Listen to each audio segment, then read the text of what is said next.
This is a HeadGum podcast.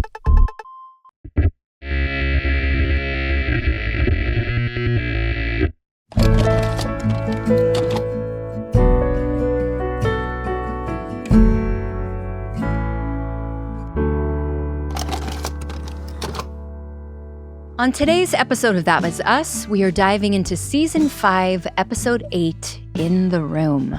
Kevin and Madison prepare to welcome their twins. Kate and Toby face the emotional realities of adoption. And Rebecca and Miguel open up to each other about life after Jack's death. Hello. What's going on, Mandy? What's going on, Sully? We talked about 507 last week. We're into 508, and so we're expecting some babies to be born here soon. Lots of babies. Multiple babies in multiple places. Twins from brother. We got a daughter from sister. In TV land, this is insanity. Yeah. To have pets or animals in a show is considered a burden on production. Right. And this show just keeps adding them by the multiples. Bring the puppies, bring the babies, bring them all. Dan would love to complain about it. Like, oh my gosh, everything's crazy. Hey man, We're you like, right. dude, You be writing this shit. you're dog. in control. Yeah. This is your ship.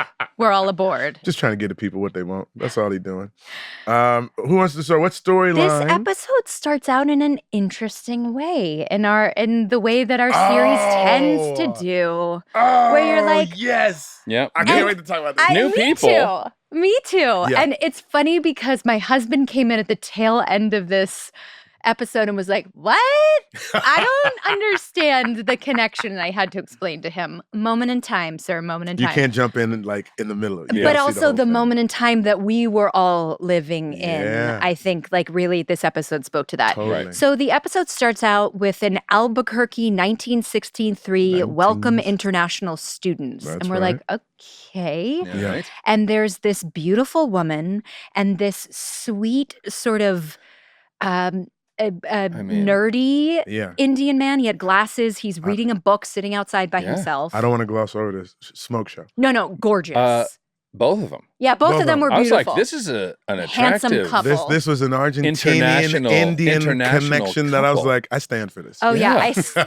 I stand hard for both of them. Like, you stand hard. Yeah. He's into computer engineering, and she's kind of like he's reading a book on computer engineering, right? yep, And yep. he's Correct. she's basically questioning like, what are you doing out here? What is so interesting? Why are you reading? Like she's fiery and a delight. Mhm. Yeah. And he tries to explain what he's working on, what he's studying, what he's thinking about. And she was like, I don't know about any of that, but I like the sound of your voice. I have no idea what you're talking about, but I know I love hearing you talk. Girl, you better come. I like the way you talk. Girl. Yeah, it was hot. I was like, all right, I'll marry Yeah. you. yeah, totally. Let's get married so the next time they see us, we having a baby. What a sweet, meet cute, for sure. And then the next time we see them, they are in fact in the hospital. That's right. And she has just Yeah. given birth to his Yes. son. Yeah.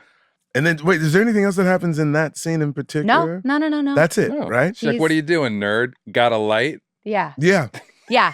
They have the baby, and then, The next time we see them, he's coming home late yep, and she's pissed. yeah, And she basically is like, okay, if you're going to be spending all this time away from your family, yes. I need you to tell me, like, walk me through exactly what you're working on and Yeah. why it is so important Yeah. and why you were so excited. Because Yeah. it is clear to us that he believes he's on the brink of Something. Yes. something huge. Yes, something monumental. That's correct. More to come. Yeah. We'll sort of end hold it, yeah, that. okay. We'll hold that secret I dig Yeah. it. and jump into Jack and Rebecca Jack and Rebecca. Yeah. wanting to go to the cabin, planning Yeah. family vacation. You know, Yeah. Jack is gung ho about like family trips. They're going to the cabin. Everyone's excited except the kids. Right. They're at that age where they're like, the cabin's lame. We want to hang out with our friends. Told you We don't guys. want to be with mom and dad. Told you it's coming. Oh, I'm horrified already. I don't. We just, I have a hard time. Well, I don't have a hard time picturing it because even now at 5 and 3, there are certain moments where I'm like, no, I don't want to go on this trip. Let's just stay here. It's easier. Let's stay here with them. I hear you. What do you say? Trips with kids are just different places to have snacks? It's not a vacation. It's a relocation. It's a relocation. Let's pack up all this junk that we have here and move it to a different house. Yeah. Here's a question for you guys as we get into that sort of segues with the arc. Have you young parents had a vacation with just your significant other without your seed, without the children? Not since Lou was born. Yeah. Not since Lou was Yeah, born. we took a nice little vacation a couple years ago before I was pregnant. Okay. When it was just the two And boys. then you created. Like a 10-day Not, one. we did not create the baby on that trip. We should have. And ideally, yes, we should have. Like a 10-day trip. It was a like, I remember when you told Rachel and I that you were going on this vacation, and Rachel and I looked at each other with the deadest eyes. Like, what does that mean? Like, how? You can. Like, How we did couldn't we- even figure out. I We were know. so envious and so jealous. I still Yeah. dream about that trip. I bet you do. I bet you do. It was great. I bet you do. It was ideal. That'll never happen again for a long time. Hey, You? I still No, dream about you your haven't done trip. that, right? It took, it was like 11 years of parenthood before I think we took a trip without the kids. Wow. It was a long time. And I'll say I felt like it was too long. That's too long. I think it was too long because there's, you have these feelings, and we get into this, the feelings of guilt from being separated or whatnot, but also the necessity to nourish each other in a way that's really difficult to do when the kids are there. Yep. You know what I'm saying? You? Yeah. We've gone away for like a night, a night. Yeah. 2 nights, Okay. few nights, but nothing. I think it's like it is really imperative. Yeah. If one can, if there is If you have the resources the at your disposal. resources, the way, support to take care Yep. of the family Yeah. at home, I think it is essential to have that connection. And if one can't go away Yeah. for like, a 4 or 5 days or whatever, just going for those like one nights or just a night away, a staycation Agreed. somewhere Yeah, is like, get a hotel is yourself. so just to keep that connection. Yes. Like Yeah. that is, we were Agreed. just talking to friends about that the other day. Yeah. I feel like, You said dead in the eyes. You're Dead in looking the at. eyes. What are we doing? that was with a our big life? trip. That was like a big You're endeavor like, for us. take us with you. Yeah. Pack us in your Take suitcase. us with you. That would have been so fun, by the way. That would've We're been good so at traveling together. Good luck. We did that once. We got to get back on that. Yeah. Okay. Because like Yeah. you guys We are could do fun that. to travel We could do with. that for sure. But on the flip side of it, I just ran into a friend who had a whole Japanese vacation planned and was like, yeah, we canceled it because the teenager was like No. so difficult. They just had a trip that was so difficult. They're like, we're not doing that again. Oh, Because interesting. he's in this place of like, nothing's cool. Yeah. Doesn't appreciate anything. Oh, yeah. Yeah. And so it's like, well, then we're not spending Spending all a this boatload of money Right. to go to to Japan. go somewhere that you're not going to appreciate, or at least try to have fun. Yeah. I feel you. Yeah. It's, I don't know. This is a small thing. The other day, I was asking Ryan if she wanted to go to church. Because I don't go every week, but I go a lot and I enjoy it, right? And she's like, yeah, we should go to church. And then she goes, let's get the kids ready so we can all go. And I said, never mind. Because I wanted to go to church with my wife. Yeah. And like Sunday mornings, the kids hang out all the time by themselves. Yeah. Like they'll sleep Yeah, late, yeah, et cetera, et cetera. And the idea of like waiting for everybody to get ready and hearing them sort of complain. about this and that, and I was like, Not worth it. And you know what happened? I went by myself. It was awesome. Praise Jesus. I will do this. It's that kind of church, and plus, you Yeah. know what I'm talking Yeah. about. But like, It's a good church. it is a great church. Yeah. But it was like she missed it. Like I was like, hey, Bird, Let's you want to do go to church? Yeah. Like just, and she's like, yeah, let's get them. And I was like, nah, you missed it. No. It's all good. No, you're Let me go un- make this meditation service. I'll see y'all You're later. disinvited. Yeah, you were uninvited Yeah. to church. But I'm just saying this because there is Rebecca points out as Jack is sort of hemming and hawing and being like, no, Yeah, the this kids is are what like, we're we gonna want to do." go on a sleepover with Yeah. our friends. Right. And you're like, yo, man, can we conference? Let's have a little kibitz around the corner. Like, would it be so bad if we had like a little time to ourselves at the cabin? Like make it a little romantic time, And he's like, all right, the sleepover train leaves at 8:00 in the morning, da-da-da. They go off to the cabin and Rebecca's like, you know what we don't have to deal with? Rebecca, listen We don't the have to things deal we with. don't What have was to Kate deal with. doing? What was she doing? She's Oh, doing recapping Recapping. 90210. I can't tell. if it's a bad show or if Kate's just a terrible storyteller. Which is such a low blow. This really is hard. so funny because damn. you guys are just behind me, but like 90210 is high school. Yep. Love 90210. Yeah, it was a little before me. Yeah, a little before you. It was Yeah. great times. Yeah. We were saved by the bell. Yeah. That's as close as we got. I'm saved by the bell too. 100 Yeah. Oh gosh, man, Zach, come on, that's my guy. Then the boys, I don't have to listen to the boys arguing with each other. Yeah, call each da-da-da. other butt munch. And you're just sort of like reveling in just sort of a little bit of peace that we get. Yeah. And each time you say it, Jack's like, yeah, okay. Like yeah, just you could just tell he's like a little wounded every time. Yeah. every time, you know? What? Also the way it's written, like a little holier than thou. Yeah, a little Come on, dramatic. Jack. Play along. I felt that way too. I was yes, like, and. was it like, yes, the Kate one was a little harsh, but also it's like, it's what we do. Yeah. We have to like let off a little listen, steam I'm gonna tell with you each this, other. because Yeah. I feel like I'm between both of you guys in this and in recognition of where he ultimately comes back to. It is the idea that things are happening possibly for the last time. Sure. That's it. And because you guys, you as a couple, Jack and Rebecca, don't get to go through gradations. They all three hit it at the same time. Yeah. Right. Do you know what I'm saying? Yeah. You don't right, get to go right. 16, 14, 12, and I still got a little bit more time here, da-da-da. Have you guys seen this trend video going around? Speaking No. of social media, we were When? talking about on the Yeah. break. Remember we talked about somebody say the saddest thing where it's like one day you'll pick up your child for the last time and Yeah. you won't know it. Yeah. So now parents are Picking up grown-ass kids. I've seen this. picking up like 13-year-olds Yeah. and like holding them and filming it and be like, this is the last time I'm going to pick you up. And God, just don't make me cry. but just knowing it and like owning I'm it. gonna and absorb this and moment. the kids letting it like I kinda love doing that. it too. I Like kind of love letting that. it be a thing. I think was that's like, a great That's trend. awesome. oh my God. I'm going to do that. Anyways, I just wanted you both to know today is the last time that I'm going to hold either of you. Let's get the And camera the out. first time. And the first time, and I last time. You've held me all the time. What are you talking HR, go to about? 2. There Um, is, it reminds me of like, I don't know if you guys ever had this yourselves, but I'm a big kid at heart. And there'd be times when my mom and I would be grocery shopping late at night. And I'd be like, Mama, will you push me in the cart? And I'm like 16, 17. We're in high school. I'm in high school. She's like, yeah, I'll push you in the cart. Wait, would you get your legs? Try and get your legs in No. there? Couldn't fit. You have to No, sit you just get in the You car. just you have to get in sit, the sit in the Yeah. belly of the yeah, car. Yeah, sure. And it was delightful. Yeah. Delightful. I still on a regular basis will push the cart and jump up on it and ride it. Come on, bro. That's what the cart is for. Yeah. You know what I'm saying? It's like a little Who doesn't do skateboard. Yeah. that? I got to make sure I'm too heavy now. I got to make sure there's something in the cart. Okay. Or else it pops Counterbalance. that wheelie. Counterbalance. I got Pops you. that wheelie and then it gets really embarrassing. Oh, God.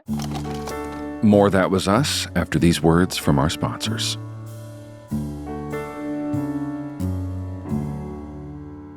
This episode is sponsored by BetterHelp.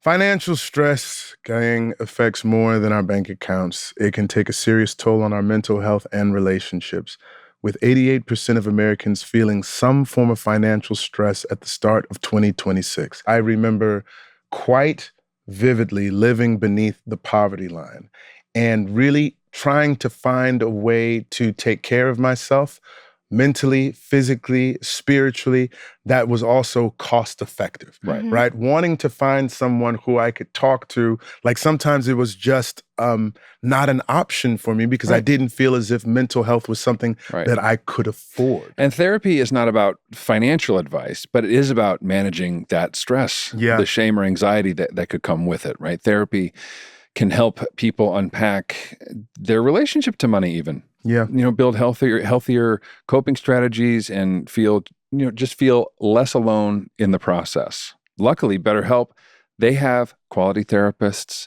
They have a therapist match commitment. So Yeah. if you don't get it right the first time, which a lot of people don't, Sure. then you can switch for free. And there's tons of client reviews. I believe there's over 30,000 therapists BetterHelp has the world's largest online therapy platform. It's served over 6 million people globally, and it works. Yeah. With an average rating of 4.9 out of 5 for live sessions based on 1.7 million client reviews. Yeah, can't beat it, gang. So when life feels overwhelming, therapy can help. Sign up and get 10% off at betterhelp.com/TWU. That's betterhelp.com/TWU.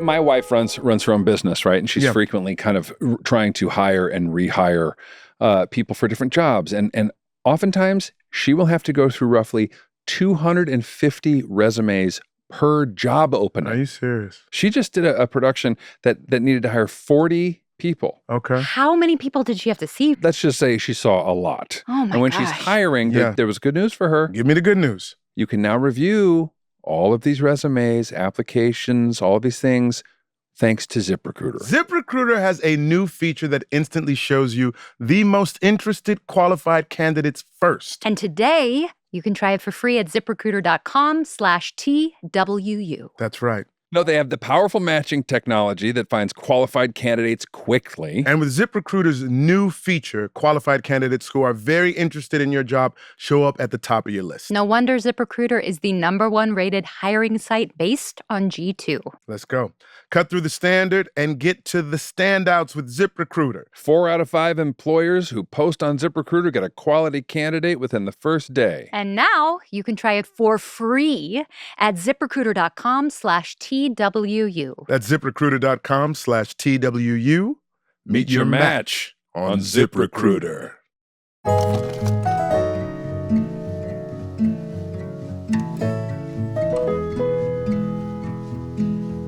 As Jack is about to leave, they notice in the corner there's some water damage through the roof coming down into like a pile of like keepsakes for the kids. Yeah, Is there's that like what a it box is? of The stuff. boxes of stuff, etc. And so he's just sort of like tired of hearing you rag on the kids and everything. He's like, yeah, Beck, good one. I mean, he's really also sabotaging himself. Like, this is romantic We tried- weekend, bro. Yeah. Get it together. Like, You know what yes, I'm saying? and. Yeah, let it go. The kids aren't here. She's complaining about Yeah. them. Let it go. We get it. Yeah. You're the best. Oh, Jack. Yeah. But the Totally. counterbalance is like, she's like, we could throw this crap away. Like, nobody's going to become a Yeah. Picasso or anything Yeah. like that. But she sees that he's sort of annoyed. Look at all these shitty kid artists we got. What are these finger paints? Ugh. Why do we even keep I this? would like to think that I did it with a little more grace of like, No, well, you they're did. not I going think in the you Met. did. You like, did. Let's, I think let's you not did. get You too both, sad let's about put it it. this way. You both played it as written. It was just written a little harsh. Like, But she clocks and he comes back and you like actually trying to hang up the paintings you're and try drying to them up, dry yeah. them out. You know, it may not be perfect, but it'll be something. And then that's when Jack goes into like, you know, like we're losing. Like we only have so much time left and they already think that we're not cool and they're doing their things and just trying to find this time to connect and do stuff. And you sort of encourage them. And it was an echo. Did anybody hear this 105 echo? The painting. And you talking about like, you know, Oh, even- it's all still there. yeah. Yeah. Speak on it, because like I got a little something there. Yeah, the painting, she talks about, you know, there's this one particular painting that in the present day, you kind of notice is hanging in the cabin. It's never been there before. But, spoiler alert. But Rebecca's like kind of Hot take. clocking it. And she's explaining in the past that it's, you know, it's all of their handprints and and because it's been, you know, it's gotten wet from this leak, they're all kind of like bleeding together. And she Right. goes, you know, we're all still in there together, even if it doesn't look the same anymore. Right. right. And you're right. That does kind of like harken back to Kevin and the painting and the Right. fact that like, yeah, it's all there always, whether people are physically there or not physically there, have passed on, like all of it. Yeah. It still matters. It was a bad painting. Now it's a terrible painting. But With come on, meaning? Jack, it's still a painting. And it's a reminder to always be close and never miss a thing.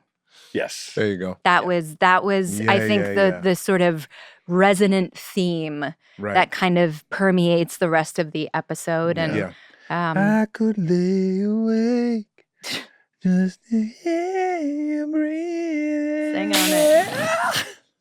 Yeah. You're right. It does. Yeah. He does it a lot. It's a real 90s affectation. Let's do Toby. Then. That was the end of... That was it. The end of that one. Kate is down in San Diego with... What's her birth mother's Ellie. name? Ellie. Thank you. Played by Annie Funky. Played by Annie Funky. And Annie got funky with it. She's great. She was funky now. Wonderful. Kate winds up sending like a text thread out to the family just saying like, she's not dilated. Labor updates, etc. And Tobias is like, no. Look, I know that the whole thing is happening and whatnot, but like, I'm your man. Yeah, we're not group chatting this. If I don't get to be in the room or not, I need my own personal husband, father to be updates, please and thank you. Yeah. She's like, I love a group. It's so funny because like the day before this happened, this happened to me and Rachel. Yeah. Where I got new information about my life. Yeah. On a group text. And I was like, Nope. And don't get me wrong, I love a group. I actually love a group text more than most. Yeah. Okay. You're good in a group text. I like it. Yeah, you're good in a group. I like getting in there and seeing who's up to play. I'm with you. And as long as there's one or two other people, there's all always one person who's like dead quiet, who you're just like, is just fuming. Yeah. At the like, bring. Yeah.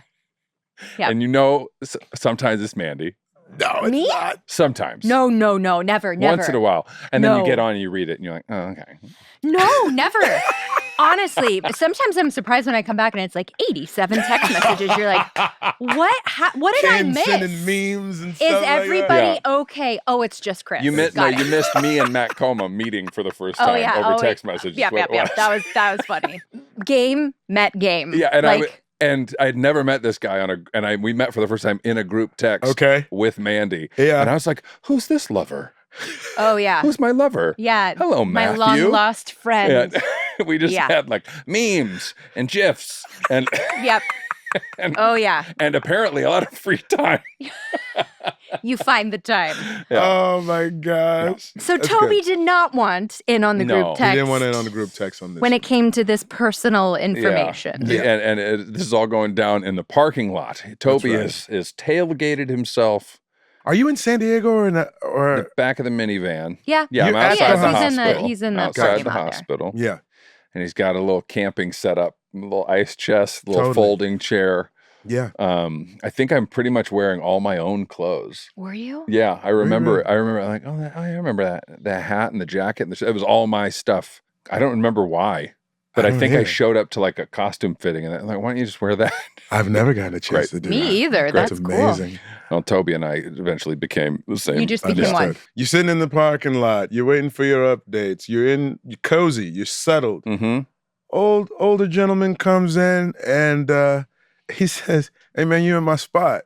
And you're like, "Bruh, he's like, I can see like 10 and I ain't even looked in the other direction yet." You know what I'm saying? It's like, you need to back real quick. And so the older gentleman winds up telling you about, he's like, I'm actually waiting for my wife or my baby to be born. Yeah. And he's like, well, I'm waiting to see if my wife's going to live or die. Yeah. The first house we lived in was at 157 something. And so I've always parked in spot number 157. He gives the story and he goes, are you still going to make me like go somewhere else? Or are you going to let me have my spot? And you're like, no, sir. I get it. I can move over, right? This night of shooting, Ken Olin directed this episode, right? Yeah. He did. Yeah. It was such a cozy, like it's one of those perfect nights of shooting. Yeah. You know the difference? Like, you know what I'm talking about? I do. Where you show up and the work is just enough to be like sunken into, but not overly strenuous. I got you. And it's a comfortable situation and it's a beautiful night. Yeah. And I didn't know who they'd cast to play this guy. And then I see Michael O'Neill walk up. And I'm like, shut up. You got to explain, like so I two Michael O'Neill stories. He was on Army Wives for an arc and had a great job in that. And he pops up all over the place. Yes. He's been working his Forever. whole life. But West he's the Wing, reason everywhere. why I stopped watching Grey's Anatomy. Now get this. This is a good story. Don't make that face. At the end of season 4, I want to say, there's this whole thing where the shooter is inside of Seattle Grace. I was in that episode. You were. That's why I made that face. I was like, That you were. So he's like knocking people out because they did something to his wife and he feels like it was a malpractice situation. So he's sort of just like heartbroken, grieving, and like not in his right mind, and is just going through the hospital, taking people out. It is a 2-hour. It's Michael O'Neill is the shooter? Michael O'Neill is the shooter. It is some of the best acting. He's incredible. Did he win anything for that? I don't know. But like he was so good. And then my girl who's like the who's in charge of everybody, the black lady. Chandra Wilson. Yeah. Sure. I know she was the doctor that I was with. Yes! Chris, it was so amazing. I was like, I don't think this show will ever be better than this. And I just stopped. Because I wanted to remember talk about that being like one of like fans' favorite episodes of that show. Amazing. And I didn't know what I was doing either. It was I mean, I watched the show. I think I'd stopped watching at that point, and then I got a call and I actually talked to Shonda Rhimes. She was like, "Would you come on and like do this arc? It's like a couple episodes." I'm like, okay, sure. Dude. I don't know what I was doing, but it was fucking freaky. Dude, Chandra Wilson has a moment where one of the new like residents interns, or whatnot, he caught a bullet, and she like holds and cradles him in her arms as he like died. Bro, it was, and so Michael O'Neill, like to me, is like he's a legend. Yeah, he's incredible. He pulled up on this set, and I was like, "Oh, What? this is gonna be a good night." Yeah, I was so excited.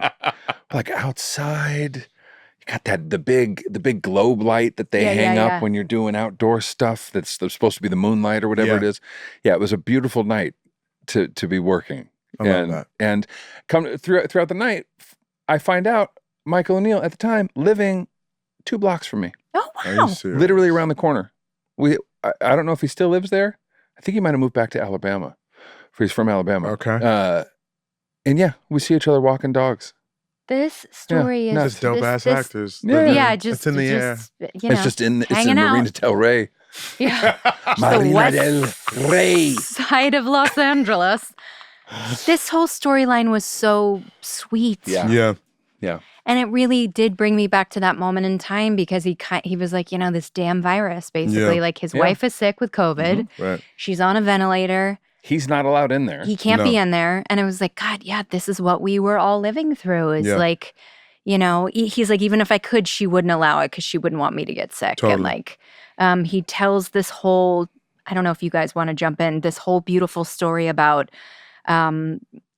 her like affectation for her affection for pigs. Like she's he has like a whole dashboard of his van set up with like a bunch of different like pig figurines, and he talks about they went to Austria, right, for their honeymoon. And Austrians are big on putting these pigs on everything around. Pigs are supposed to be a sign of good luck. That's right. Sign of good luck. It's push time. He gets a text that like it's Ellie is starting to push, and Toby's all excited because he may not get to be in the delivery room, but he gets to. Yeah, I get to pick the middle name. Yeah, she can't veto it all. It's got a whole list Got a going. whole list. Yeah, I'm sure there were some. I put a bunch of my friends' names in there. You did? A bunch of I think there's some Star Wars stuff in there. Sure. Okay, that makes sense.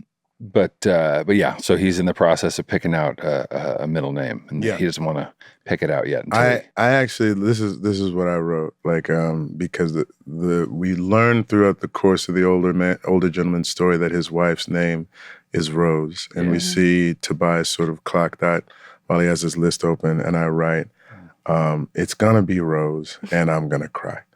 That's what I wrote. That's what you wrote? Yeah, I was like, I see it coming now. Yeah. And it's still gonna just get me. Yeah. You know what I'm saying? Old man wipes off a pig, gives it to Tobias for good luck. Old man wipes off a pig.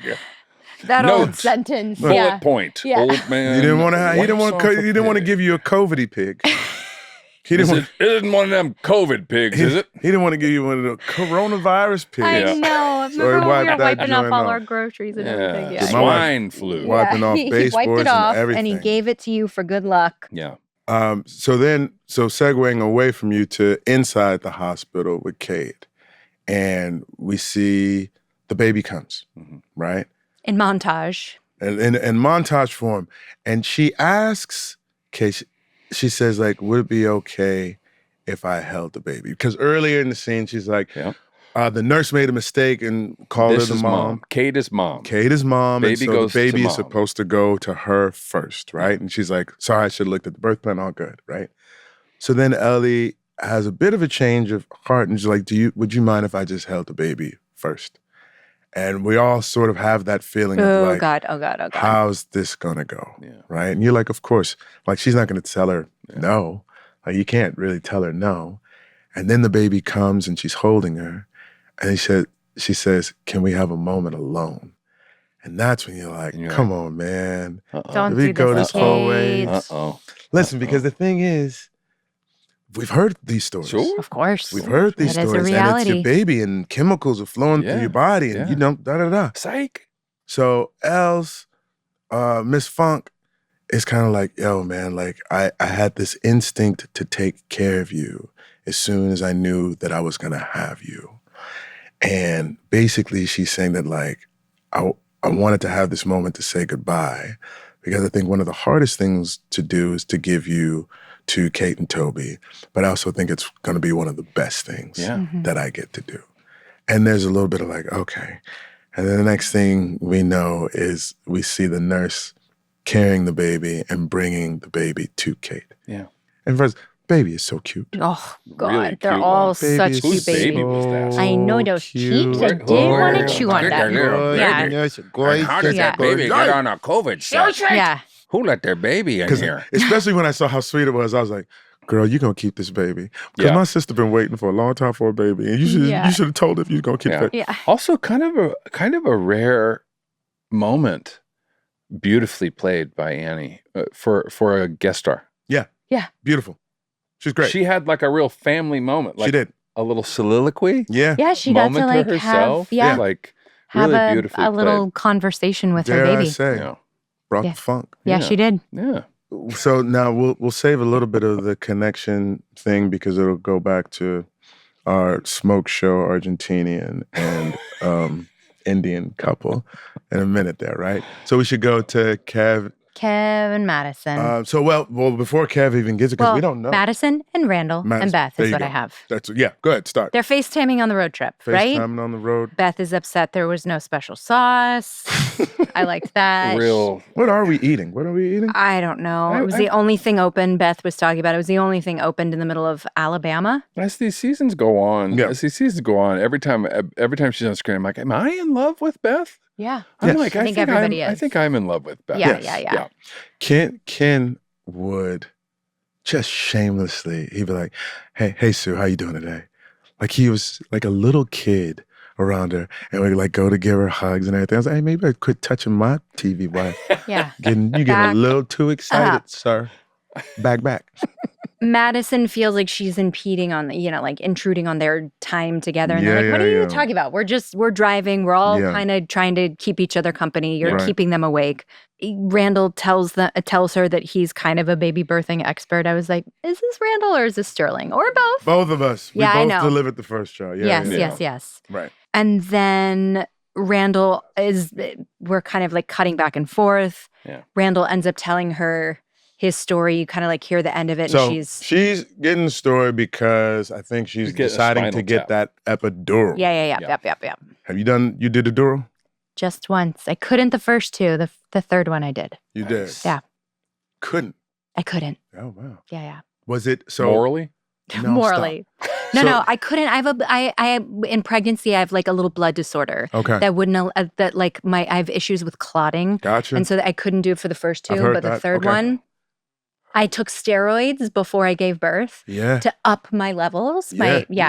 And then I was able to get that sweet epidural. Was she more sweet? Was it sweet. much easier, number 3, than 1 and 2? Yeah. Yeah. It made you're a fan. I mean, and my doctor was like, you don't really need it because you've already, the path has been paved. But I was like, but... can you please not call it a path? But also, please like, don't this refer is to my it as last time paved. doing it. The And pump has been primed, ma'am. But I want to try all the ways. Yeah. And since I had done 2 unmedicated, I was like, let me do that sweet medicated. And it was nice. delightful.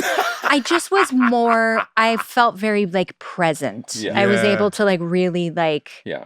be there. Yeah. Rachel's first, she had the epidural again. Present, well smooth, time for some music, some candles. The second one was so fast that by the time she turned and said, I'll have an epidural now, the nurse laughed at her. She was like, no, it's happening. You're giving birth. The child's head is out. Yeah. It's happening now. Like, as soon as you'll get in the position, it's happening. Yeah. Yeah. So that's what's happening. It's a big needle. She needs to be distracted. I was like, Taylor, did you watch them do that for me? He was like, no, I did not watch that. There's whenever they were doing any of that stuff, they were always less concerned about Rachel and more concerned about me. Yeah. Really? So do you want a seat? Sir, would you like a seat? I'm fine. I'm fine. Are you sure? Come sit down. And I just began to realize like they had seen so many men just like look at it and be like, oh, and they looked at me and they're like, we're not catching this. like if this guy goes down, we're gonna have another patient. Yeah. Like so they were like triple checking. Yes, no sir. chair, no stool. Crutches, nothing. You're Anything? good? Why don't you lean up against Another the wall, bed. big dog? Yeah. We're gonna have you sign this form. You know what? It's funny because like being at home for both of them or whatnot, I think like there's something that would probably been more interesting knowing that I wasn't allowed the same proximity that I got at home, where I probably would have been more nervous at the hospital. Sure. Yeah. You know what I'm saying? It feels more like official. The midwives are like, you want to get in here? I'm like, yeah, okay, I'll get in here. You're cutting cords and you're just like right next to me. You're like, all right, this is like, I'm watching something like amazing take place or whatnot. But if other people are sort of like keeping you back, then you're kind of like, all right, should I help? Should I not help? Like, am I in the way? Am I not in the way? Like, I don't know. I haven't had the experience, so you can speak to it. I was front and center for Bear's arrival. Yeah. It was like perfect. Obviously well lit. They got that like spotlight. And David Bowie came on the playlist, like Memory of a Free Festival. Do you know that song? No. It's this like trippy hippy dippy song. Okay. But at the end there's like this like cacophonous like chaos sound, and then this chorus starts singing this, the sun machine is coming down and we're gonna have a party. Oh. And then he made his arrival. Yeah, and that loops over and over again, and here he comes. And oh my God! And wow. And Rachel and I were recently watching The Pit. Yeah. Where they have incredible makeup. Are you on season 1 or season 2? We're on season 2. But in season 1, they had the delivery. Dude. And that's my TV wife who delivered that baby on The Pit. Oh, okay. TV wife from Paradise. Oh, yes, of course. Yeah. And Rachel turns to me and goes, is that what it looks like? I was like, yes.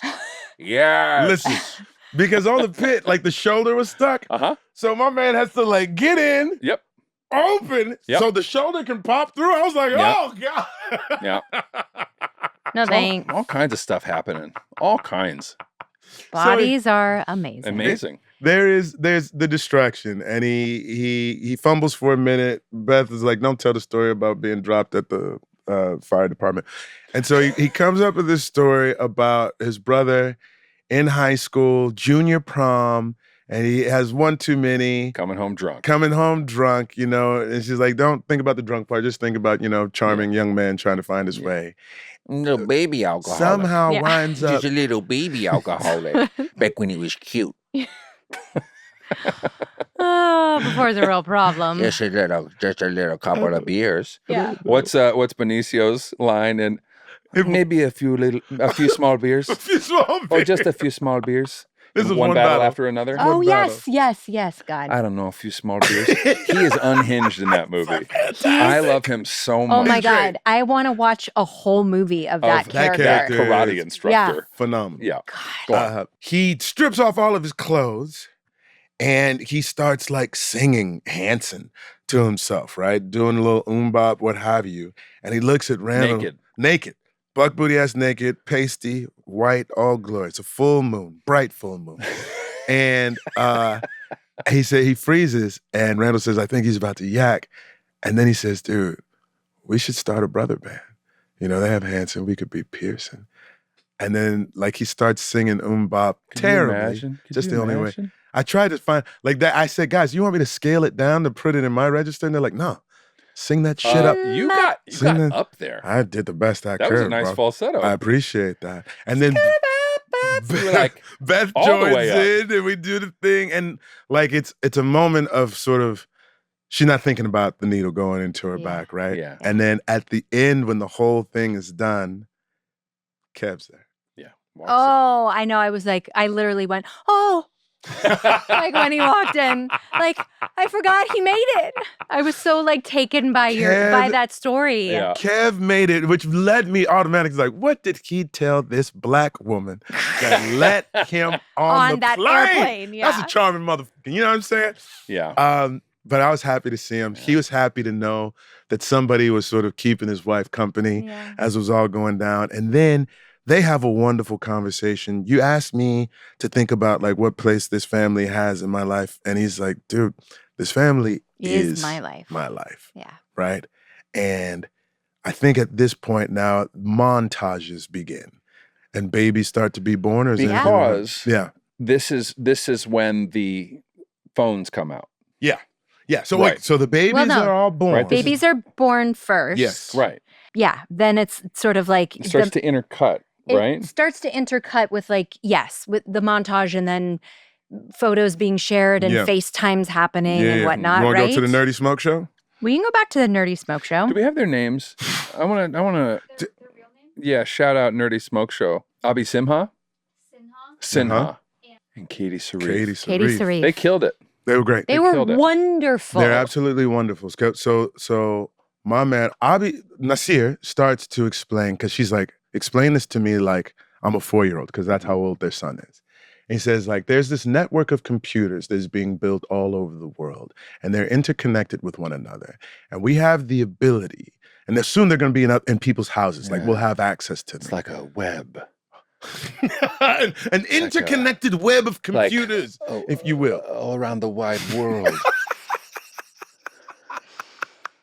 And if you show a picture on one, then you can sort of instantaneously show a picture. Like when you need to communicate with your mom or whatnot, we have to put something in the mail and you send it there and it takes a while to get there. Imagine if you could electronically take the picture and then it shows up on her computer. And not just pictures, but even videos, right? And then the montage continues and you see this family that has a cabin outside in Pennsylvania, and we're on a car in Alabama, and we're at a hospital in San Diego and a hospital in Los Angeles. Yeah. And there's this whole thing that was, we got to talk about Miguel and Rebecca. We will. But there is like this beautiful web of interconnectivity that is allowed in this time where everybody has to practice social distancing. Yeah. You know what I'm saying? That's like, oh, wow. Like, and it makes you remember, like, because we talk about, like, what is the right place? You guys were talking on a commercial break. What's the right place for social media? Like, the roles in which technology can play to amplify our lives and sometimes not so much, right? Makes us feel This was a moment where we're highlighting the beauty of connection and how technology has allowed for something to transpire that would not have existed 5 years prior, 10 years prior, you know, something like that. And it's gorgeous. The twins get a chance to meet their cousin, you know, Haley Rose, and grandma and grandpa get a chance to see all the grandchildren, and even Randall and Beth in the car. And it's just like, dude. And so we'll go back to your storyline. But also, we can't gloss over the Haley Rose Damon of it all. That's right. Oh, yeah. Because she introduces Haley. Yeah. And you said, hi, Haley Rose. That's right. Because he wanted to meet her first before he picked a name. That's right. Yeah. And I got to say, it does go well. It does. Haley Rose Damon really does. Rose is one of those vintage names that is perfect. Yeah. Yeah. Yeah. Yeah. I know an Amaya Rose. Yeah. It's good. It's coming back. It's good. Okay. To finish off Kev, he winds up having a conversation with Randall. Randall. Mm-hmm. Thanking him. Thanking him. He said, look, man, the thing that I was most worried about is that she was going to be alone as I was up in that plane. And to know when I heard your voice, like sort of keeping her company, I really appreciate it. And thank you. And he winds up saying, you know, I know I said a lot of things about you, but honestly, Randall, you're like the best man I know. And I'm trying to like just keep up with you. And I'm getting a little misty when I just even hearing it. And he gets misty.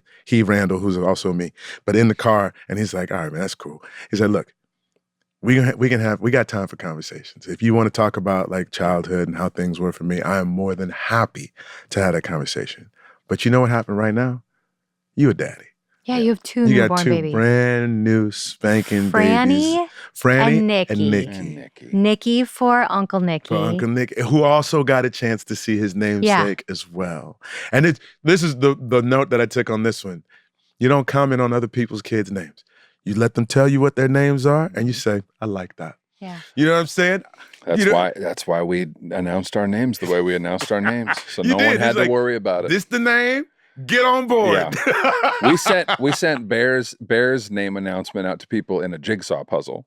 We copied them and did the same thing. Did you really? Yeah.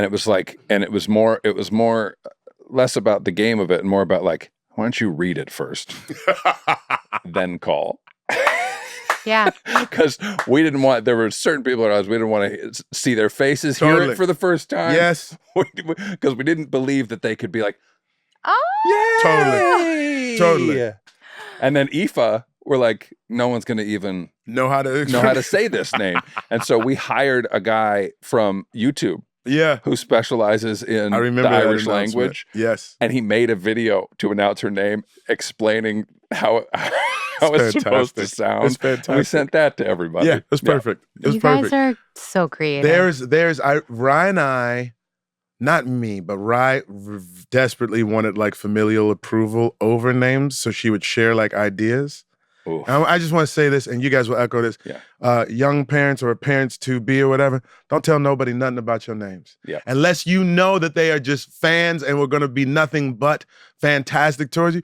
Keep that ish to yourself, and then once they know the name, then they can get on board. Yeah. That caused so much stress, bro. I was like, will you quit? You're eliminating all the possibilities each time you say one and somebody has a reaction, and now we can't sit.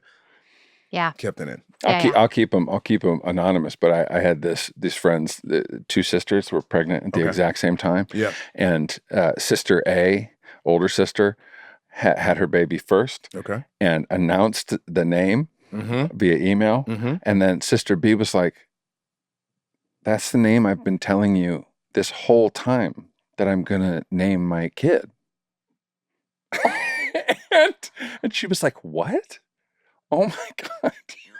And I decided to change the baby's name and send out another email. Wait. Older sister changed the baby's name? Yeah. Well, good for her. Because it was named after a relative. And yeah, I died. Those types of social situations, when they're not happening to me, I love I want all of it. Pull up a chair and pop some popcorn and watch it unfold. Oh my God. Especially since there's no like real danger. Like it's not real danger. It's just social danger. And I must have played it out for Rachel. I'm like, Rachel, picture Sister B's face reading the name announcement email and being like, what? What? And then having to call. I just love it so much. I love awkward. Yeah.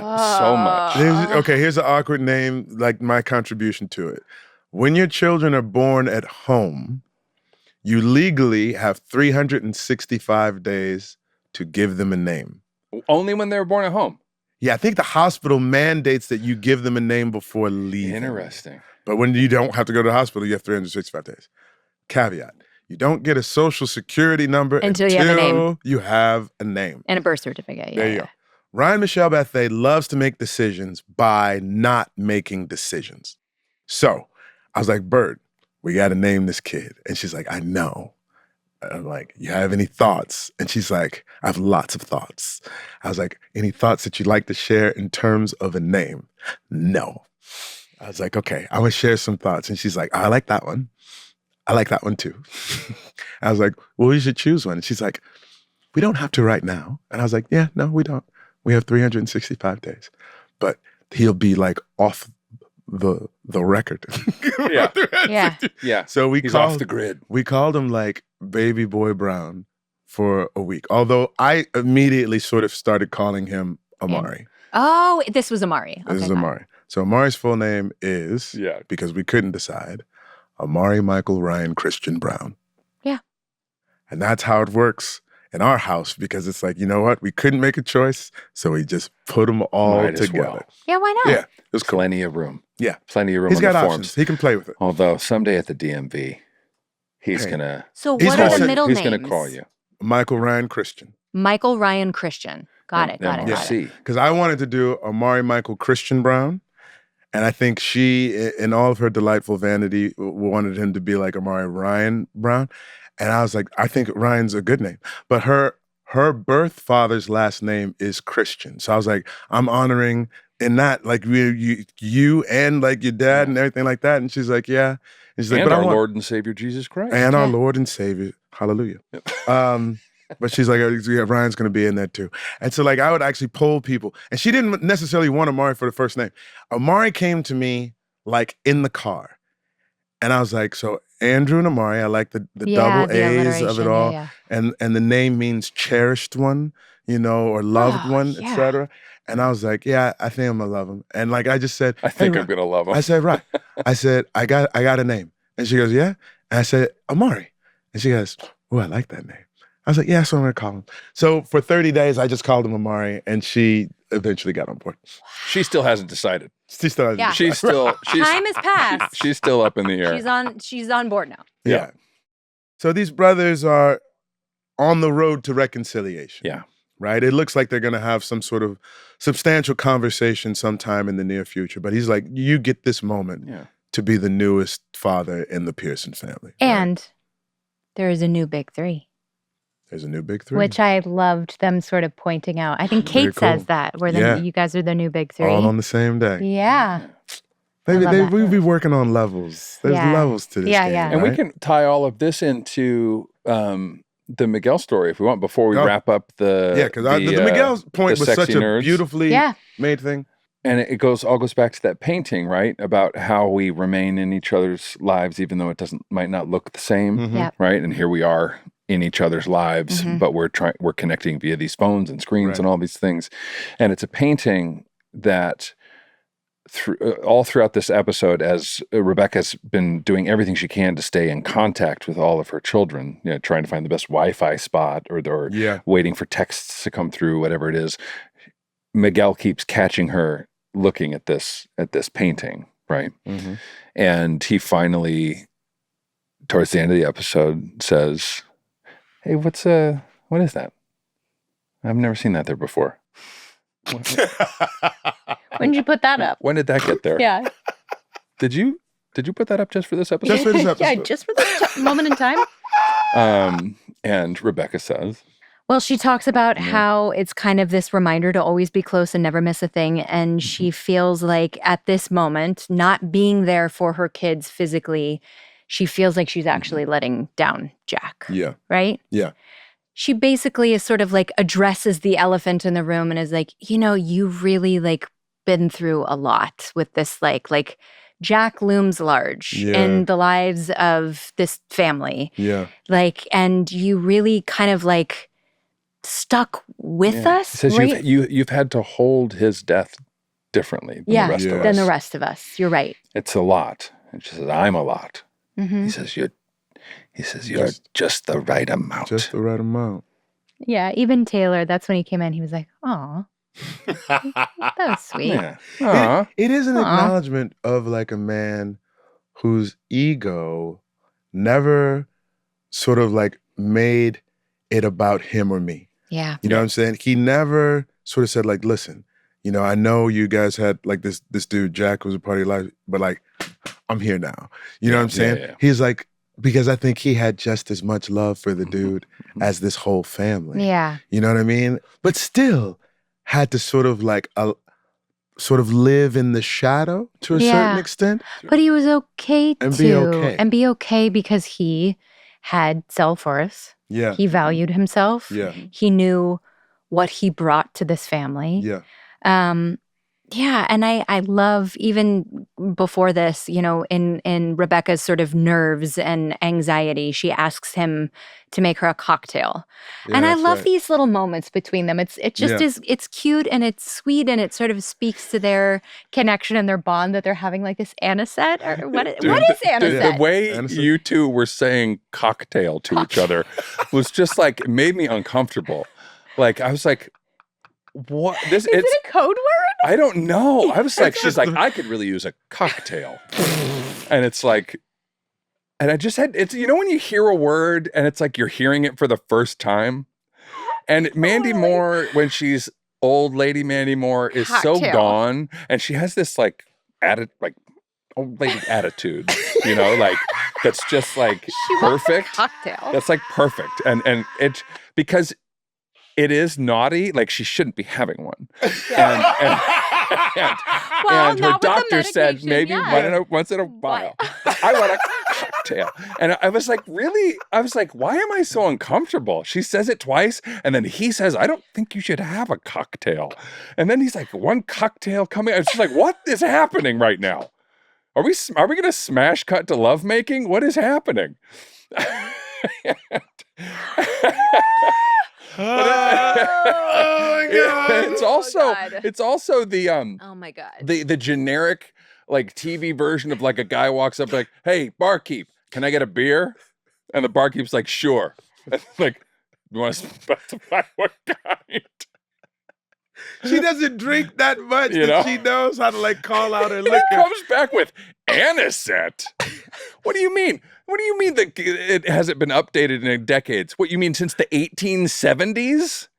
They didn't. They do. God. I'm out. Oh my She's God. like, woo! It's like, Like gasoline. oh. But then No, they- she doesn't say gasoline. It's like car fuel.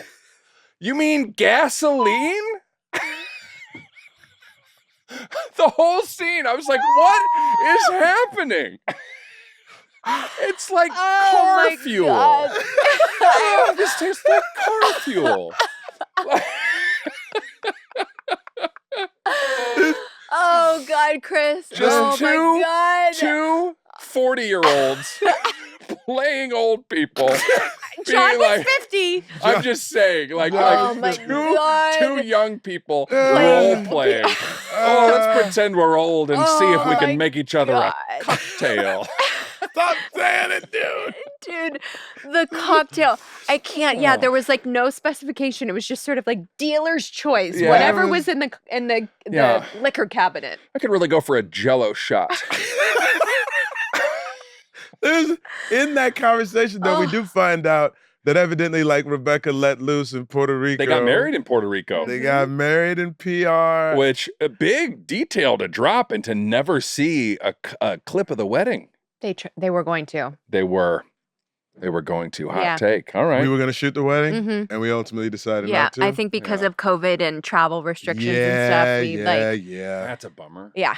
So we lost Puerto Rico and New Orleans in one season. Thanks, Yeah. COVID. Thanks, COVID. But it was nice to see. It was nice Yeah. to see the playfulness, and evidently, like, you know, in Puerto Rico, you had some tequila, Yeah. and Yeah. and you're like, you know what? I was a free lady, and Yeah. I deserved I was to a have- married lady. I was married. happy. You know what I'm and- saying? Like, hey, do what Again, it do. before we went off on that ridiculous and very apt tangent, I just like seeing those little Yes, slices. Like, it's not absolutely. often that they're having fun with each other, especially at this juncture. It's Absolutely. Yeah. like Rebecca's in Absolutely. the throes of like things are about to turn Yeah. a very Yeah. different direction. And so, yeah, it's like nice to see them a little lighter with each other. Is that the episode? That's Well, the episode. Then it all wraps Oh. up, and we tie up this our sexy international couple Come on. by revealing that essentially this man, Yeah. the character's name again, Nasir Ahmed. Nasir Ahmed, Yeah. was one of the original computer programmers, scientists who made essentially The technology FaceTime, Zoom, Skype, Yeah, any of this, sharing images and video Right. via the internet. He made it possible. yeah. And then we end the episode the way we don't end any other episode. The only time we've ever done like a Chiron or Cryon at the And end. like or something. and like photos of them as young people. It and then says, can I read Yeah, it? Because it please, actually please. got and me. photos of them like Skype, like On zooming the with Zoom. the Still alive. The last writers. words are, in the early 1970s, Nasir Ahmed led a team of researchers who developed the Discrete Cosine Transform. This technique is still used by companies as part of their image video sharing technology. You don't know his name, but Nasir and his team are responsible for keeping us connected today. He and his wife, Esther, recently celebrated their 56th anniversary. We video chatted to hear their story. Yeah. And I got me, like, I don't know if I'm an easy get or a hard get, but like, I was like, You're an easy You're get. pretty I'm easy. pretty easy get.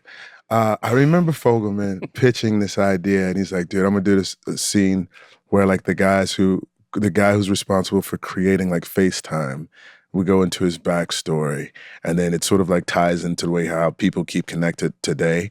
And he's like, it's gonna be great. Because he explains it in like this half-assed way, and you're like, what? What? Mhm. What are you talking about? Yeah. And then he's like, yeah, it's gonna be great. Don't worry about it. And Yeah. like, and at that point, you just learn to say, okay. Yeah, you Yeah. trust him. You know what I'm saying? It's like his brain Yeah. works different. Like, I don't know how many Yeah. people could come up with Yeah. that. Then the next episode, we're going to do a whole story on the guy who invented Skype and just show him crying at home. What did I do? Just Yeah. Zoom. Yeah. Um, That's this episode. that's this episode. This episode. It was wonderful. It was great. For anybody who ever had a problem with our show showing the pandemic, I understand, but I also want to point out this is why it's important. Yeah. It was important for us to show it Right. and to put it into this world. Yeah. It's because there were important things. Yes, there were terrible, awful, painful.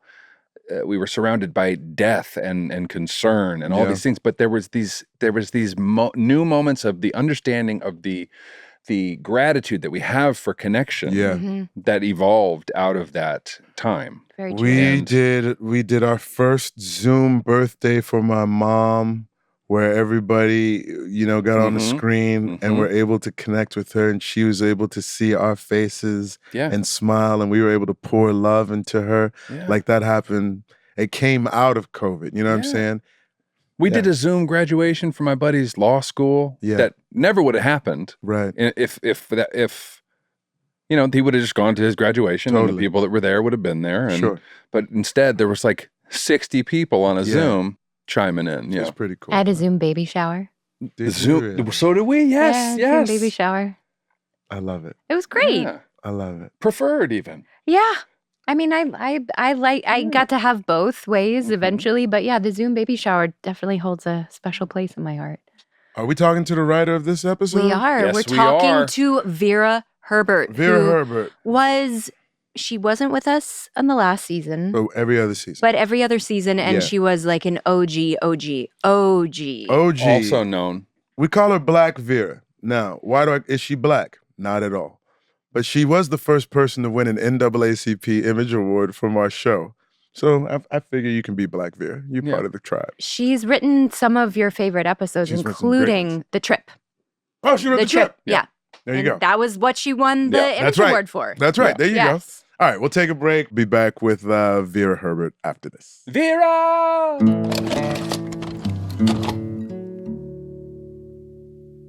Welcome back to the slot of the show. It's usually a fan segment, but today we've got an interview with one of the most storied writers, not only of This Is Us, but of the That Was Us podcast. One Yep. of the people that Yeah. we talk about the most. We are so excited because today we are joined by the writer behind Season 5, Episode 8, Vera Herbert, Vera? a.k.a.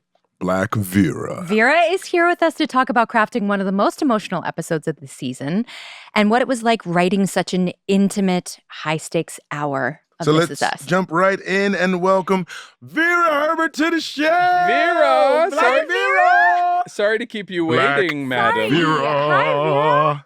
Hi, guys. What's How are going you? How are on, you? sister? I'm good. How are you guys? Doing We're very great. Wonderfully. Great. You look good. It's been years. When's the last time we've seen each other? I saw you at Kay's wedding, At Kay's wedding. That's right. which was, I don't know, 2 or 3 years ago. That sounds right. That sounds right. You look good. You look happy. Thank you. You look, Thank yes, healthy. That's what's the most important in these days. Thank you. We're getting into, we're going to talk about 508 and everything, but before we just dump right into the episode, we like to give everybody a little bit of an opportunity to talk about how this show came to be in your life. Well, before you tell us that story, which I want to hear, I don't know if do you know how much you've been talked about on this podcast? Yeah, we talk about you pretty incessantly. Yeah.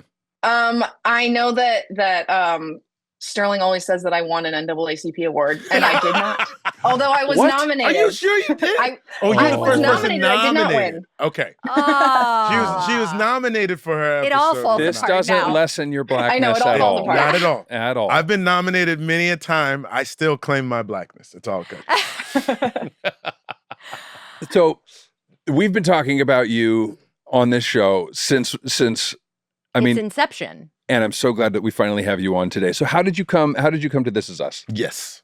I had developed a bunch of pilots with the studio that didn't go anywhere. And I hadn't wanted to staff on any shows because I was like, I just want to develop my own thing. Like, whatever. Sure. And then after year 4 of like developing a pilot that went nowhere, I was like, I'm really ready to be on a show. Like I want to go on a show. And so I think the studio sent me the script and said like, this feels like exactly the match for you tonally of the kind of stuff you've been writing. We think the show is going to go forward and you should read this and you should meet with Dan. So then I met with Dan and it was of course awesome. And then as soon as it got picked up, I think I got a call that was like, this is it. Would you like to work on the show? And I said, yes, I sure would. Thank you. Will there be NAACP award possibilities? Yeah. Yes. Yes. That was the most Otherwise, important I'm out. thing. Yeah. I think I had met with Jess Rosenthal like some years before, just generally. And I think maybe I had kind of stayed on his radar. So he, I'm guessing, gave one of my samples to Dan. And that's sort of how it all came to be. Before going any further into the show, like you want to tell them a little bit about like the highs and lows of development and having like 4 pilots like make it to like a certain level and then sort of not seeing it go to fruition? Like how do you gestate that? How does that go through your psyche? That is tough. It was so I had a very fairy tale young Hollywood career. Yeah. On my 23rd birthday, I sold a pilot that I had written on spec. On your Jeez. 23rd birthday. I got a call. I was day drinking. I was watching Bill and Ted's Excellent Adventure. Yeah, my perfect. agent called and was like, the CW wants to buy your pilot. And I was like, what's that now? Hold on. Let me put down my White Russian. What are we saying? And so I had this kind of magical first experience of I wrote a pilot. It sold. It got picked up to pilot. We went to Vancouver and shot it. Peter Hedges directed it, who is an amazing film director, if you guys don't know him. And we had a great cast. We were like, this is great. We're going to go all the way. And I'm like, I'm 23. Hollywood is so easy. And then it all came crashing down. It did not go to series. Yeah. I spent the next many years just developing more and more pilots and never even getting to that place, but had sort of like had that high early on of like, whoa, it's so cool to have your work produced. Yeah. And get to work with actors and get to see it all come alive and live in a hotel in Vancouver for a month and a half. So then it was after that point that I was just like, I'm tired of developing because I feel very frustrated by projects, pouring my heart and soul into things that you spend 6 months or a year or however long working on, and then they go nowhere and no one even gets to see them or read them. They're just dead. Like no one. Yeah, they just kind of like disintegrate into the ether. It's the like worst they never feeling. existed. No one other than it getting sent around by your agent as a sample for someone else to read. Friends and family are always like, so what are you working on? And I'm like, well, another pilot that's going to be dead soon. But yeah, I'm getting paid, so it's okay. So that's why it became like, I really want to staff and I want to work in a room again and be with other people and have something that's actually going to go forward and get made and get produced. Was This Is Us your first room? No, I had been in a room before. Okay. A show Awkward on MTV. Okay. When I had just graduated college. Again, I have a very like fairy tale what writers dream of. That I'm very fortunate that is sort of how my career started, that I was able to kind of straight out of college work. So I was on Awkward for 3 years and started as an intern and then became an assistant and then the writer's assistant and then a staff writer. And then I left to go to do my pilot with the CW. Dude, so, you came out on fire. How great. That's ridiculous. Also, not just getting a pilot bought when you're 23, but having to quit your current job. Totally. And be like, guys, so sorry. Gotta go. I gotta go to Vancouver. I'm shooting this pilot. Yeah, it's terrible. I'm really good at this. Can you tell us, if you remember, like what those early days in the writer's room, like at the beginning of the show was? I am endlessly fascinated. Yeah. I say this all the time, but like Sterling spent a fair amount of time in the writer's room, more than maybe too much. Maybe too much. Find out. We'll see. We'll see what you think, Vera. But I'm just so curious, like what those when the show was sort of like gestating in a way, like when you guys were all there and figuring out this first season and what it meant, and because you were with us for the first 5 seasons, you weren't there for the last season, but I'm just so curious, like what you remember, what really stood out to you, what made it so sort of like special. Yeah, we had a really small room at the beginning. I think there were maybe only 8 or 9 of us writers, and by season 5, by the end of the show, or at least the end of my run on it, I think we had like 15 or something. So quite a different size. What do most rooms have? What's an average writer's room? Yeah, what would you say? I think it very much varies because there are shows that are just we have one showrunner and just a couple writers to kind of help generate material, and the showrunner's going to write everything. And then there's ones that are 20 writers. Right. So we were kind of small and then became big. It was really a kind of lovely all hands on deck egalitarian kind of situation where I think even coming in, I had not staffed on a show in 4 years. We had other writers who had never staffed on a show before. But everyone was always like empowered to speak and pitch, and there was never a sense of that just because you were younger or hadn't had as much experience that your ideas were not valid. And so it really felt like a lot of us just kind of came up together on the show, and it felt like a very positive environment. There was a lot of nurturing and a lot of just everyone sort of appreciating each other's ideas. And I think that, not that didn't become true later on, it always was true, but coming in, especially with it being because it was an unknown show, right? It's like so interesting to think back to those days where we were just like, hopefully this will work. I remember the premiere party that we were all at, whatever that first episode where you guys were all live tweeting and and like a sports bar.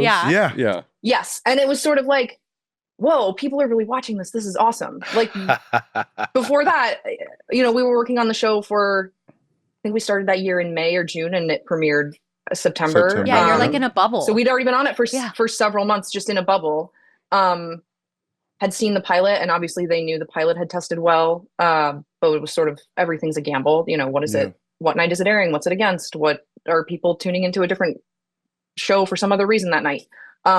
So I think it was so exciting to just be in it, and we were all so excited about it and so committed to it. Yeah. Even before we knew that it was going to be this phenomenon. And I'm often struck by the vulnerability on this particular show that all of the writers exhibited, right? Like you guys, at least from what we've heard from some of your cohorts, is just like it was like all hands on deck, but also like everyone sharing every intimate detail of their life. Mm-hmm.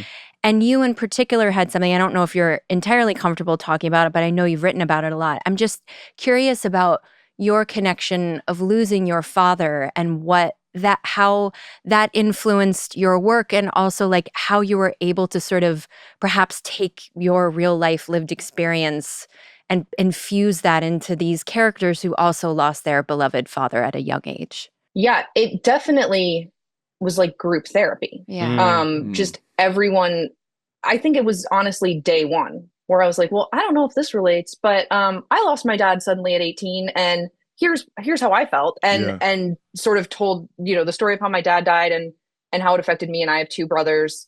And so it did feel like I have this very tragic part of my life, but I'm able to channel it into the show and try to bring a realness to the characters and say feelings that I actually felt or things that went on with me that helped inform some of their storylines and stuff. And I think it's, in a way that's like not about the show but about me personally, it's like a great way to channel grief is to put it into art, right? And so that is why I think, because we all did that with every aspect of our lives, people who had issues with pregnancy or people who had different things, it all is what made the show so real that all of us were able to just really deep dive into our own pasts.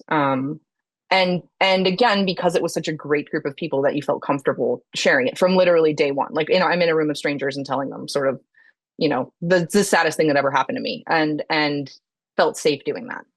Do you feel like, do you give, and don't give him any credit that he doesn't deserve, right? Because we all wax poetic about Fogelman and he loves it. His head is huge right now. But like, do you feel like there's anything that he does or did to create that environment? Is there anything that he did either by example or just by saying like, listen, this is what I want, to make sure that people felt comfortable bringing that themselves? Or do you feel like it was just the and then one really embarrassing story too, and then one time he fell down or something like that? Yeah, just to keep him humble. Yes, because I would say from the beginning he made it very clear that he was drawing certain pieces from his own life, or from the way that Jack dies was inspired by something that happened to a family friend of his, and he told us the story. So it was always clear that he was pulling from his real life and that was informing his storytelling. And so it was like, well, of course we're all going to do the same. Yeah. And again, I think because he was always willing to just listen to the writers. If you wanted to pipe up and be like, well, I have lived this experience and here's why my experience is different than what you guys are pitching. Because this is what really happens when you're 18 and your dad dies, or when XYZ happens. It was always like, okay, cool. Then we will defer to the person who has the lived experience. I love that we're trying to put on screen. And I think that's dope. Yeah. Okay. Yeah. It shows that again, Dan has always been, and Isaac and Elizabeth too, were always just wanted the best idea and the most moving story. And any way that we got there, it didn't need to be sort of from the top down. So I have a 508 question. You guys want to talk about macro? So real quick, because I remember Dan pitching sort of like the framework that he wanted to hang 508 on with regards to the person who invented the technology behind Facebook. And I remember him explaining it to me. I'm like, what is this guy? Are you serious? And then he'll just like, don't worry about it. It's going to be great. So I'm curious, when he does like his weird Dan shit, like in the room, are you guys all automatically receptive to it? Or do you have like your moments of like, is this shit going to work? Or like, how does it normally go? Not always immediately receptive. Because sometimes you're like, I am not understanding what's happening here. Yeah. And with that story specifically, we broke it in sort of a generic way. We were like, okay, it's gonna be a story where a nerdy college guy is like in his dorm room, and instead of going out and partying with his friends, he's studying. Like, we just had these kind of beats that we felt were probably would tell this story. Okay. And then we decided to, or maybe it was already in the works, that we were going to talk to Nasir. And once we talked to him, and his wife was on the Zoom the entire time unexpectedly, and was just like at his side, singing his praises the whole time, jumping in over him, telling the story for him, like about their life and how he developed this technique and stuff. It became clear, like, oh, everything we had that was just generic, like writers trying to come up with science, math, algorithm, mumbo jumbo, is nonsense. And the actual story we need to be telling is about this couple, because this is what is interesting, and they're fascinating, and his wife is fascinating. And So yes, that was a case of Dan had this idea. We came up with a story. I was maybe less than excited to write the generic version of the story that we came up with. Yeah, frankly. sure. No shade to Dan, but just like we didn't know what the story should be. So it was just like a nerdy guy in his college dorm studying, and I don't remember all the pieces. But it didn't have that magic yet. And then when we talked to Nasir and his wife, we were like, oh, this is the magic. I love it. And so we just completely rebroke the story based on our conversation with them. It is interesting because we were talking about in the episode, it's the one time that we have like, is it Chiron? Chiron at the Chiron, end. Yeah, at the very end. Is and like, so was that Dan too? Like, because it's the only time we've ever done it and never did it again.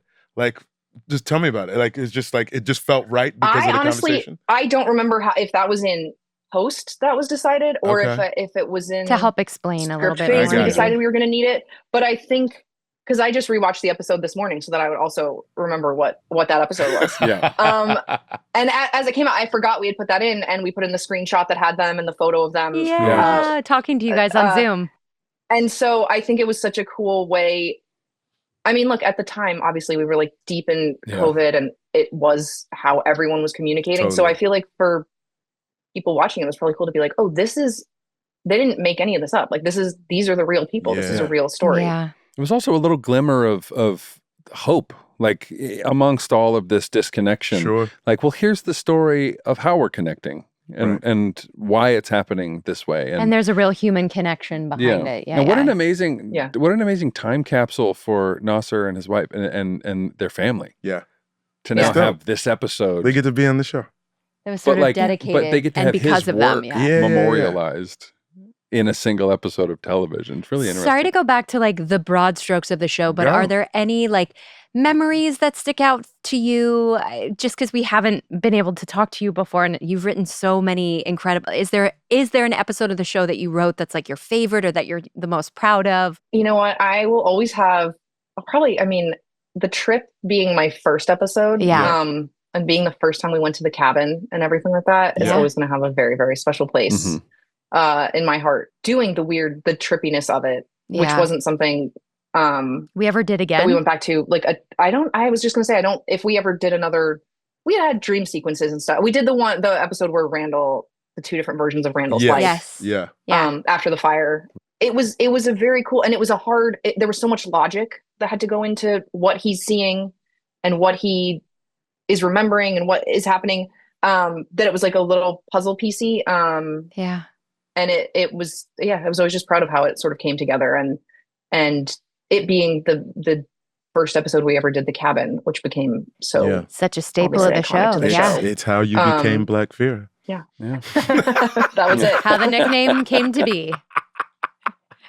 Is there in your going back to 508, is there, I was telling the gang, I was like, at the end of 507, Kev is talking to this black lady about how he needs to get onto the plane. And I'm wondering, was there ever like a shot of like how Kevin was able to talk himself onto the plane, or he was just going to magically appear? Like that was it. Because there's a part of me that wanted to see how exactly he charmed the sister. How he did it. Yeah. You know what? I don't think I ever wrote a scene that was him doing it. So I'm guessing we just decided I got you. We were not going to think about it. Yeah. Let's just say he has another kid somewhere. If you know what I mean. It was going to be season 7. I do know what you mean. That was the spinoff. Is there anything that you think of in terms of just like all of the pregnancies, like the sort of near miss of thinking that maybe Ellie is going to keep the baby, and like the worry, because I had like this sense of worry, like did my brother and sister go through this whole thing and now they're not going to get the kid? Like, was there any other directions that this episode could have gone that you guys ultimately decided that this is the way it's going to go? You know what? I don't remember that specifically, although I think with the Ellie storyline, what I do remember is we have over the years had talked to multiple adoption experts and people who worked in the field. And I think they time and time again told us, don't play a storyline of the mom deciding to keep the baby, because it is so damaging to adoption in real life. Right. People are scared to try to adopt because they have this narrative in their head that the birth parents are going to flake out at the last minute. and try to keep the baby. And it has a real world effect. And so if you can show adoption in this positive light, where that is not what's happening, that's not what we're playing, it will do wonders for just like the adoption for an audience, for someone who is thinking of adopting. They might actually go through with it because they're not suddenly scared, like, well, I keep seeing this thing that the mom keeps the baby, and like, I don't want to go through that.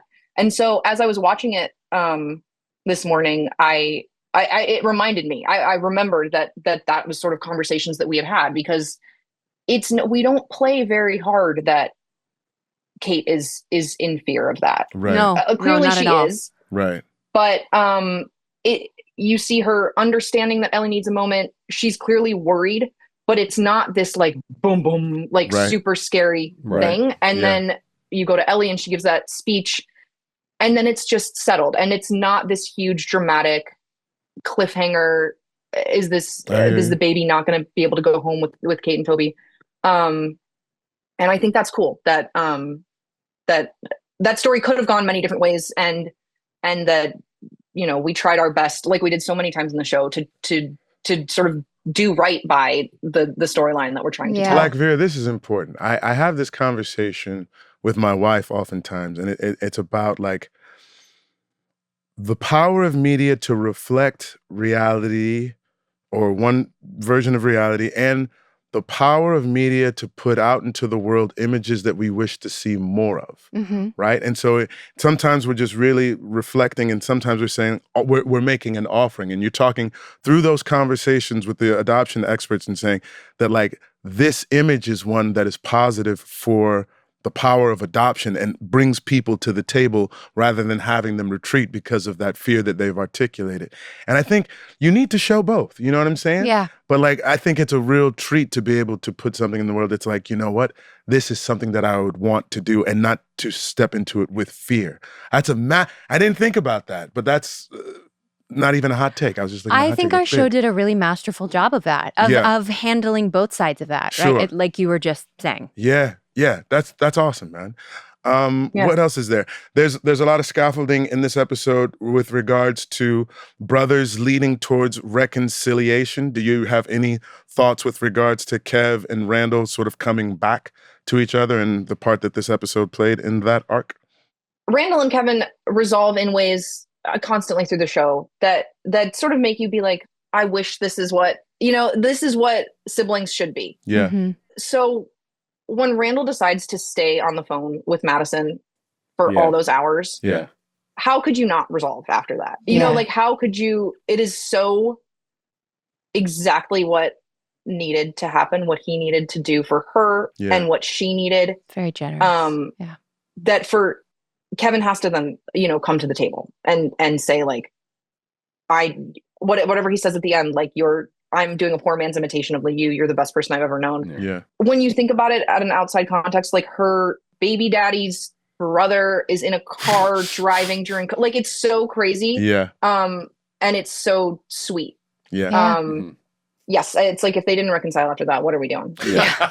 No. I was talking to the gang about leaving the set with this information. And I was talking about, if I was in a similar situation, could I leave set knowing like the amount of money and investment that goes into stuff? Having Robert De Niro waiting and walking to the set. Mandy Moore was like, no, you leave. You leave. Your wife is going through this thing with Jigga. Sully was like, you leave or whatnot. And I was like, Oz needs a job. I don't know what it was. But like as you were sort of coming up with the calibration of it, not having it tip one way or the other, like, how did you feel in rewatching it? I was like, oh, Kevin is tanking his career. That's what I was thinking. Yeah. But Mandy's like, so you're like, so what? So this what? is more important. Yes. Yeah, I got you. Yes. I was like, he is making such a choice that is going to leave a lot of people very not happy. Yeah. But also, if that's what he needs to do, that's what he needs to do. Yeah. And he'll be fine. Like, he's a cat. He's going to land on his feet. He always does. That's what it is. Cause he is a cat. Yeah. Because he left the play.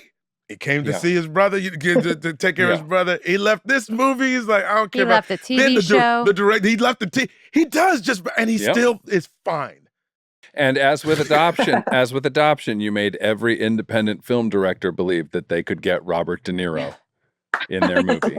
It's possible. Yeah. Anything is possible. Anything's possible.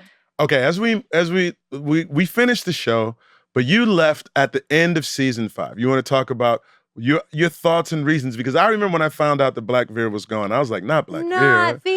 I need Black Vera in my life. Talk to us about like where you were in life and what you needed to do for yourself that made the transition a necessary part for you.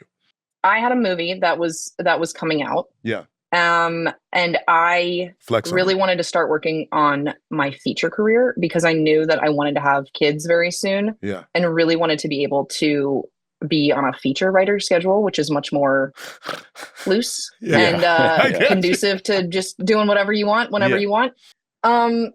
So it was such a hard decision to leave the show, but I sort of needed to pivot in that moment. And sort of set myself up to be able to work on features while having a family, which now I have two children and I write features from home. So it worked out. Yeah. But it was really a lot of soul searching because I had always envisioned that I would be on the show till the end and loved, every minute of it. And I sort of knew that I needed to set my life up that I could be in charge of my own schedule and not necessarily be in a room and on set as much and kind of focus on building my own family. And it's working. You have the family. It's working. And the films you're doing all right. The things are happening. It's good. Things are happening. Great. I'm not sleeping, but things are happening. How old are the babies right now? I have a 3-year-old girl and a 6-month-old boy. God bless you. Congratulations, Black Vera. Thank you. Exciting. Brandon, right? Brandon. Yes. Give him my love, send our please, love and to your thank sweet you. fam.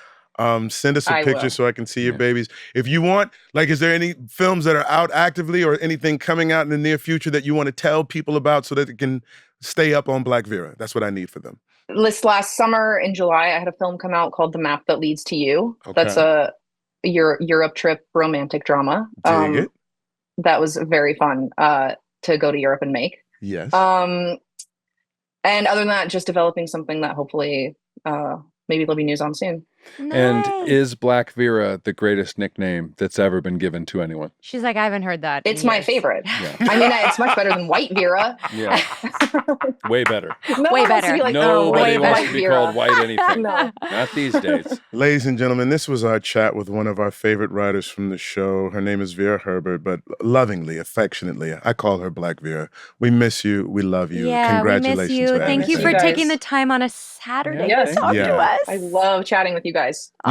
You rock, sister. Thank you. Thanks those babies. Yeah. Go back to those babies. I sure will. We'll see you. Wow. So we got to have a little conversation with Vera Herbert there. That was great. That was awesome. I haven't seen her in years. Like she said, I was at Kay's wedding and there was a few writers there and it was good to see her then. Yeah. But when you have people who you see on a daily basis or on a regular basis in your life. For years. And then they're gone. You're like, oh man, I want to see whoever it is. Which is the joy of being here with you guys right now. Couldn't agree more. I love y'all. I love you Black too. Vera. Love this episode. So, you want to do it? Look into your cameraman. Tell him the name of the show. That was us. That Was Us is filmed at Rabbit Grin Studios and produced by Rabbit Grin Productions. Music by Taylor Goldsmith and Griffin Goldsmith. Da-da-da-dum, da-da-dum. That was us. That was a HeadGum podcast.